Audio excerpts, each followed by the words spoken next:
Hey, how you guys doing? This is Sensei Roger, and you're watching Shodan 1197. Now, with this video, as you can see, it's karate training for a karate tournament. But all I'm doing is a karate tournament coming up real soon, and I just want to show you guys a little bit of my workout. So if you get on here, that's cool too. I may see you, I may not. But then just shoot out a question or anything. If I see it, I'll jump on there. But I see someone's on here now, so yeah, I'm going to just show you a little bit warm up here. Here's one thing, it looks kind of stupid, but it makes sense. We're going to elbow claws, so we're just coming up like this. So here's one thing I was told a long time ago. When we're exercising and doing practice, workouts, or it should be useful to what we do. But we do this elbow claw a lot in Kempo, so here is a good warm up. Just coming right up. So if you guys really want to do this with me, go right ahead, but make sure you're careful because exercise is dangerous sometimes. So you just assume the risk of on your own when you do this. So keep going with it. Good. I'm gonna warm up with a little jumping jack. Come out, punch, punch, jumping jack to the other side, punch, punch. So here we go.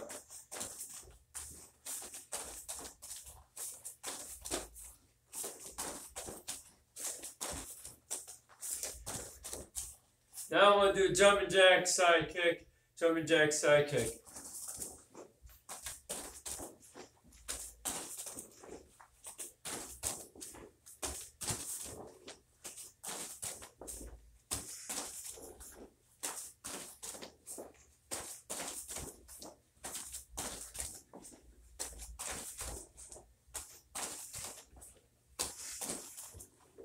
Good. I'm just going to jump into the kata for a little bit. I see a couple likes. I thank you guys for giving that. But here, this is the kata I made up. I'm going to try to keep it in the video camera. If I cut out, I'm sorry. But here we go.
Good.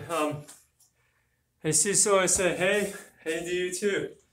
But that kata, I kind of rushed through it because again, I'm just exercising. This is the beginning, this is a warm up to this. Alright, so now I'm going to pull the chair out. I'm going to get on my knee, just put my foot up on the chair. And what I want to do, work this leg back a little bit, then I'm going to come forward. Whenever stretching, you got to make sure not to force the stretch, you got to let it ease into it. Especially when you're just trying to limber up. Don't overstretch.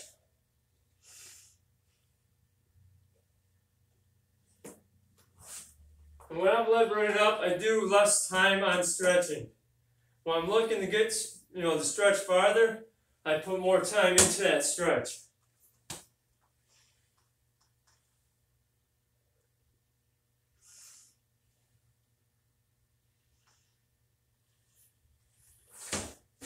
Good. Now I'm going to just come out. Here, come down, grab my legs.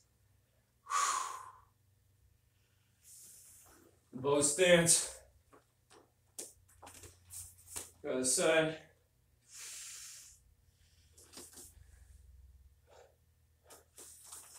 Just want to limber up a little bit.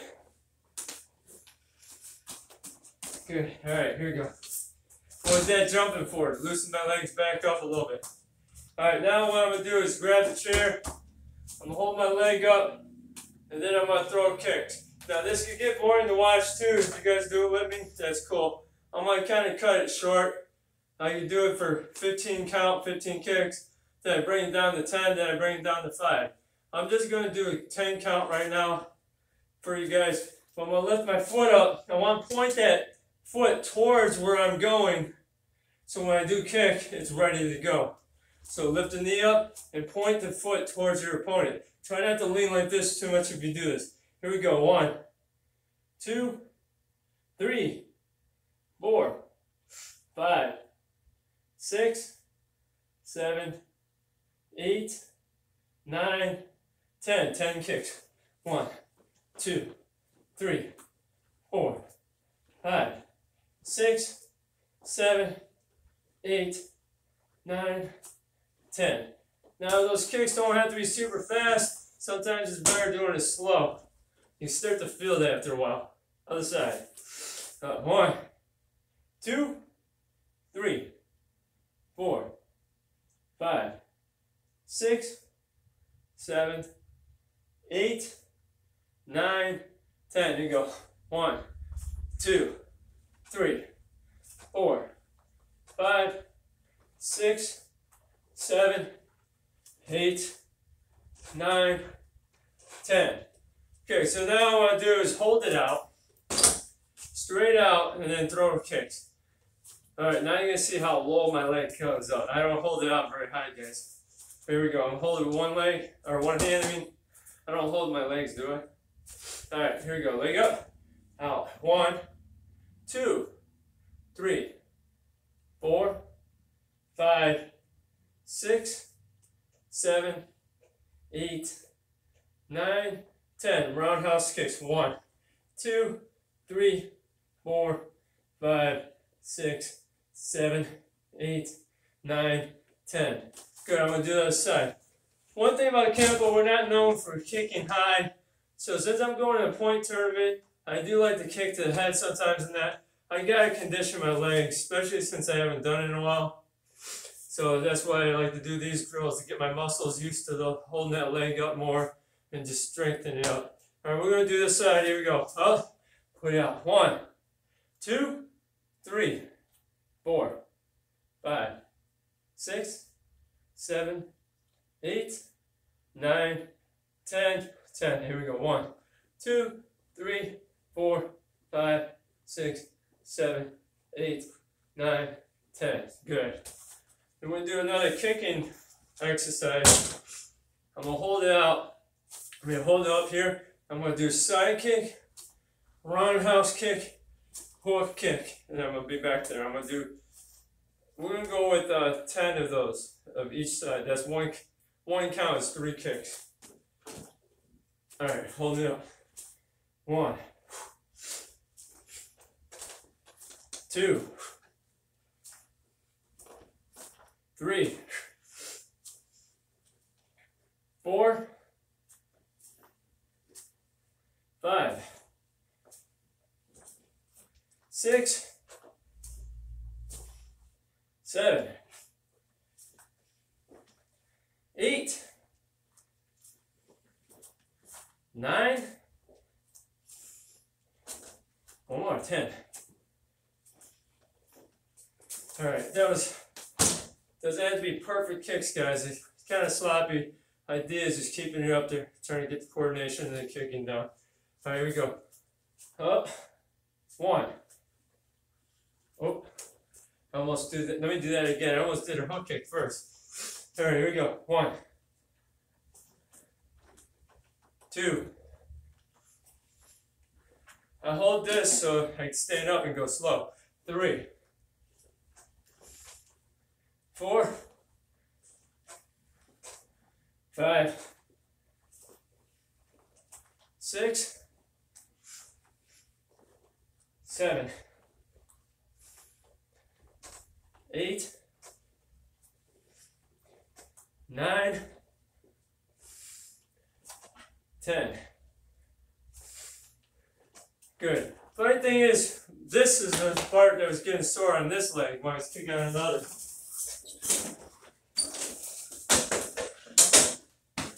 Alright. Now I'm going to run through my kata with this. One of my favorite weapons right here. This probably takes the cake for favorites though. It's just a fun weapon. I just enjoy it. I'm not a master at it, but I like doing it. I've competed with it too and done pretty good. Here we go.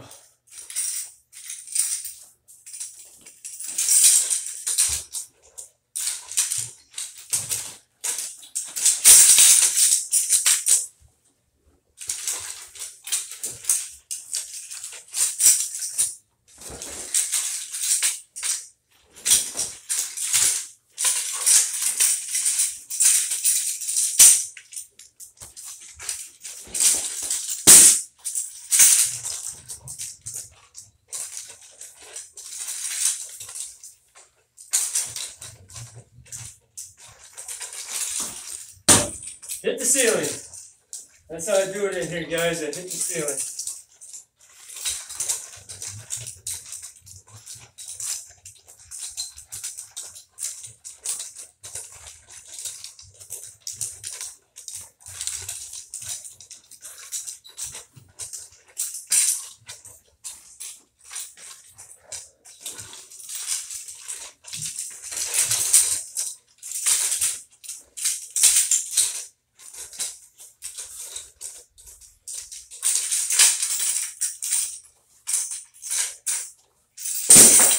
Yeah, let me know which one you guys like. If you like that kata there, the open hand, or this one here. Which one do you like better? I think most people are going to say that one. It's cool. Weapons are always cool. Alright, so.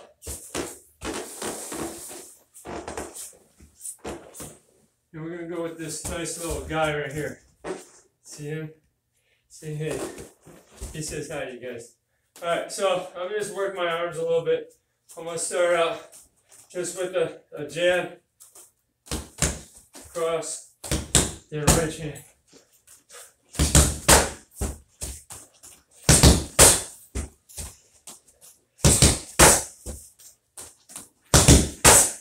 One thing I like to do, guys, is punch the bags barehanded. That's my conditioning in my hands. I'm not going to tell you to do that yourself, because if you hit it wrong, you can hurt yourself. Depending on what bag it is, too, it can hurt real bad. This one's got hard plastic up there when I punch through. It's not, padding isn't really big enough. I do feel that. So, like I said, you do at risk if you have a bag and you hurt yourself. I'm just telling you already, it could happen. It has happened. Here we go.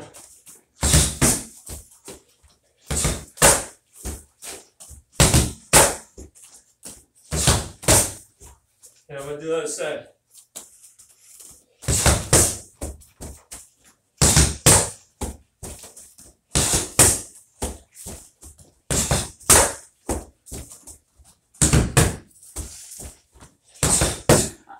Yeah, hit that background. I felt it right here, guys. I'm telling you. It happens, it happens. Alright, here we go. What I did was hit up here instead of down in here, and it hurt down here. Is that crazy? It happens, I'm telling you. I just told you it was going to hurt. Alright, now anywho, here's one of my favorite things to do with this. I'm going to come in, 1, 2, side step, 3, 4 with a square punch or an uppercut. Here we go.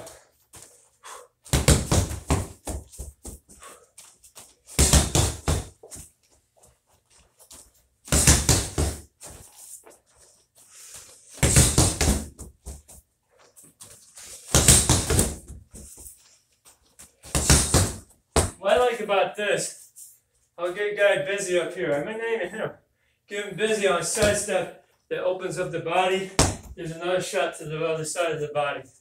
I want to do the other side. I'm going to have good luck with this one. Hopefully, as I mess up the footwork, a lot of times I go on my weak side. It's a good idea to practice both. I got it that time.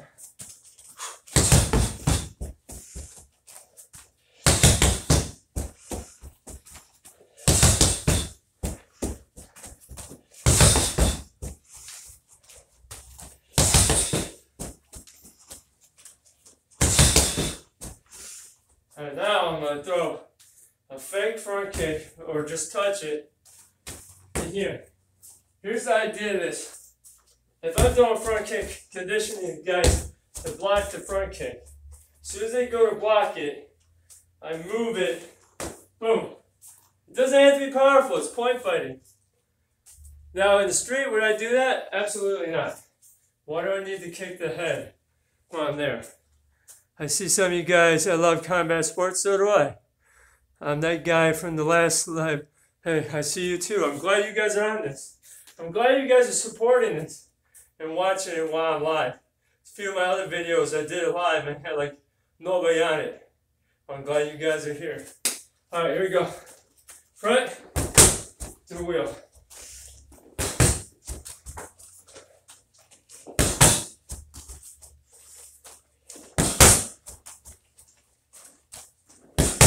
See, now here's the thing. Making this change, try not to have my hand too low.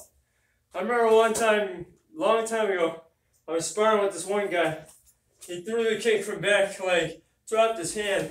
I threw the roundhouse, touched him with the front leg, and his foot never made it around it. It never made it. So I'm trying to keep that out there. So when you guys see this stuff, you may see my hands going. That's what I'm working on. That's why I tell everybody, keep that hand up, and then I go do it. And what happens? My hands come down. Here we go. Now I'm going to go on my weak side. Here we go. See how my hand dropped?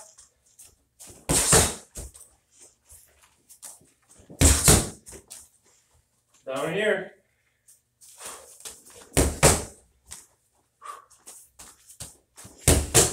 One thing too, you guys see a lot of people in full contact.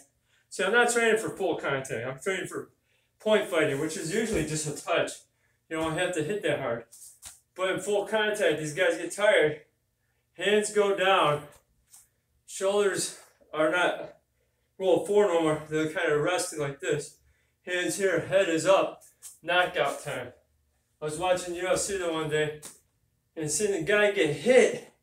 Kind of rocked him, but the other guy, the one that hit him, was coming out there, pounding at him, trying to knock him out right away.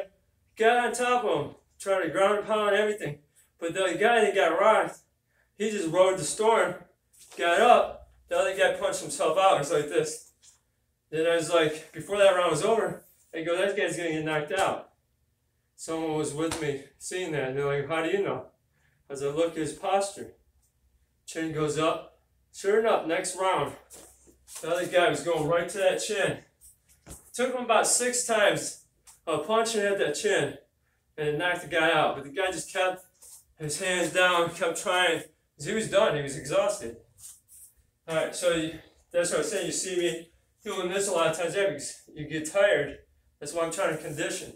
Because even in point fighting, I've got kicked one. There's a video I have way back. It says almost knocked out, right? Which I almost did. I felt myself going. I stumbled like that. So my hand was down. I went to do something. The guy kicked me. My head was up. My hand was down. Almost knocked me out. Point fighting. So it does happen. All right. So what was I doing, guys? Front wheel. I think that was the last one I was doing. We'll do that a couple more times. Good. All right. Now here's one of my favorites. Is Kempo Shield. Blackout punch. You don't have to wait for someone to do it. Here's what I like to do. Have my hands out like this instead of having it here. See, like guys would be here like this. I have my hand out. I'm not reaching out so they grab it, but I'm out here. They have to get past this so I can move it. If they step wrong, I can do it here. I don't even have to always step. I can do that there. So your wrestling coaches stress how important it is to have a good stance. That is true. You need to have good posture and stance too. You can't be down here. But here's what I like to do in point fighting, and any fighting really, is not to be like this when I'm fighting. I'm loose. So, but now when I hit, that's where I go. I'll drop down and hit. You know, when I'm really trying to fight, I'll be here. In point fighting, sometimes I just go touch. You know, that's it. I don't need to deliver all my power. So sometimes I'm going to see my point fighting video or my sparring videos, and they'll say stuff about it, saying it's weak, it's garbage. Well, it's point fighting. Or it's just sparring. We're not trying to hurt each other. So sometimes, yes, point fighting and sparring can create bad habits. Yeah, because think about it this way. The ridge hand I threw on the bag here, if I had my gloves on, it probably wouldn't hurt my hand as much when I hit that. It gives you a little more room for leeway. Like if you hit the helmet on somebody, you got the gloves and the helmet, yeah, you can blast them with the ridge hand. Okay, take the helmet off, take the glove off, now hit them inside of the temple, you're probably going to break your hand. The ridge hand is a beautiful strike with a lot of power, but it's a weaker hand strike. I mean, the hand is weaker at that point. You know, I would be better off throwing a palm to somebody's head if I'm doing that. Or even roll the back knuckle to the temple. I wouldn't go any higher. You hit the crown up here, you're going to really break your hand. One of our black belts did this ridge-handed guy and broke his hand in the streets. So he worked for AT&T. You know, he used to go and service people's homes, and he was on the east side of Cleveland, which isn't very good. And someone went to rob him, and he just stepped back, ridge-handed him, knocked the guy out, but he broke his hand, fractured it. So, all right. Anyhow, let's go to here. I'm going to go like this. So remember I said I have my hand here? I'm going to raise it up like this. Go in their face, kind of up. Now, what usually happens, their hands go up, I punch down here. Now, what I like to do here, I go 1, 2 on top of the head for point fighting, but in the street, I would take it to the face. If you go on top of the head, that's not a good strike. Like I said before, it's all dense. You can hit someone hard and hurt you. They'll just shake it off and come at you harder, because now they're mad. So the thing is, in point fighting, that's okay, but that's a bad habit you get into and break your hand on somebody's head. So, but that would go to the face. On this bag, I'm going to bring it down right here in the facial part, because I don't want to hit up here anyhow. That's not good. That's why I like training this sometimes here, because now I do go to the face. So I'm going to go in here. Now I'm going to throw a ridge hand at them, or a back knuckle like that. Okay, now in the street, if I had to do it, I would hit someone in the throat or the side of the neck with that. But then the thing is, that's risking death. I don't want to kill nobody. I don't even want to fight, really, to tell you the truth, except for, you know, sparring and all that. That's fine because we're not trying to kill each other or hurt each other. But it's go all actuality, trying to blast it out. My life is dependent. I probably am going to instantly go to that throat because that's what we train all the times anyhow. I remember one time I was just slap sparring around with somebody. They tapped me in the solar plexus, knocked the air out of me. I was a rage hand, instantly hit him in the neck. I tapped it enough that it didn't hurt him, but it surprised him, and he was like, "Oh, what the heck?" And then next thing you know, I had his arms twisted up, and he was bent over, and he was catching my breath. And then I go, "Oh, what did I just do?" I don't know. It was instinct. So that's why I said I would probably instantly go to the throat, because I know that from a couple of occasions. Like my son tried to scare me one time. I threw that chop instantly. Didn't know it was him, obviously, or I wouldn't be chopping at my son.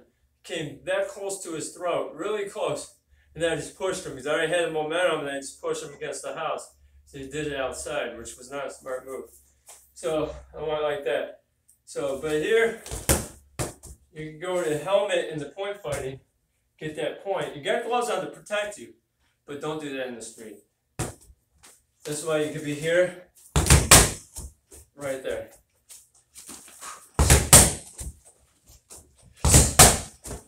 I'll do the other side. So I can even come out. So I'm not running into them. I hit them here. And if they didn't move, it's point fighting, the guys don't always move.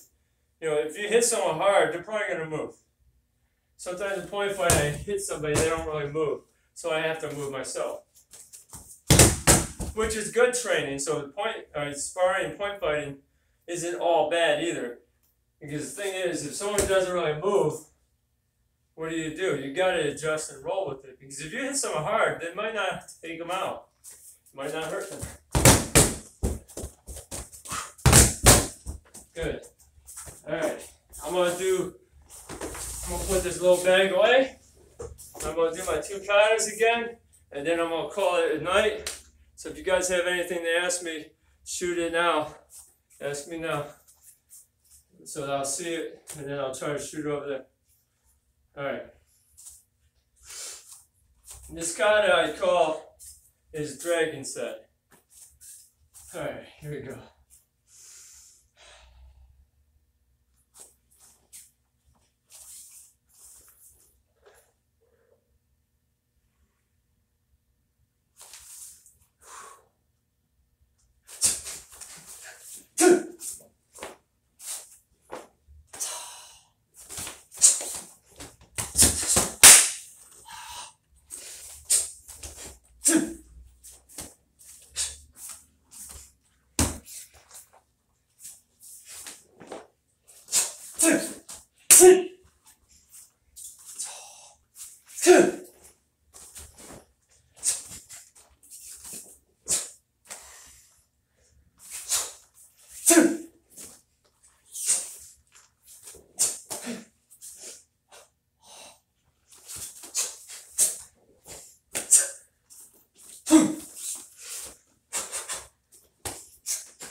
Now I'm getting tired. Take a breath, guys. So I'm going right to this. Sloppy or not sloppy. There we go.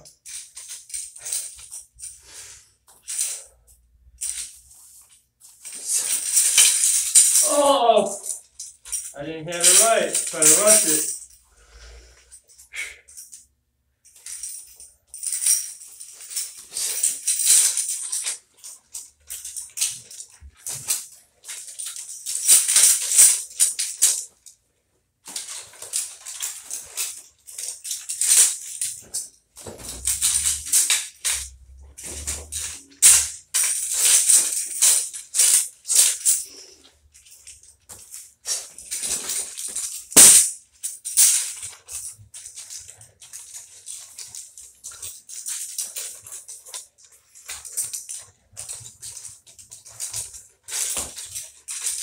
I see you guys, I just can't see what you said.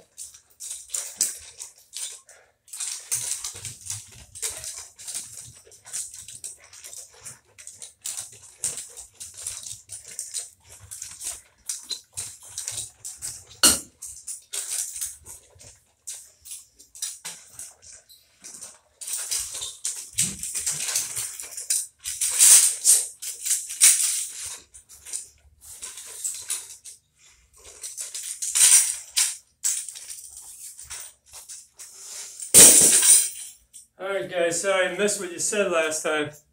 So if you want to bring that up again, go right ahead, or any questions before I leave you guys. So let me know if you like this. And what if you weren't watching this live? What if you're just getting on this and it's not live anymore? And you like it, just leave a comment down below. Share it. Even if you did comment on this while I was doing it, leave a comment below. I see you guys. I like to talk to you guys. So go ahead. And if you haven't subscribed yet, what are you waiting for? What are you waiting for? Subscribe. What was the wooden weapon? That is a 3-sectional staff. That's what that was. It's a Chinese weapon. I kind of just picked that up, played around with it, watched a couple videos, and made that up myself. So some of the guys might say, that's not traditional. No, it's me. They call it Roger Fu when I make up stuff like that and play around. It's a cool weapon. You know, but the thing is, I don't really focus weapons so much. I do that for tournaments. But yeah, it's a 3-sectional staff. Someone told me the Chinese name for it, and I forgot.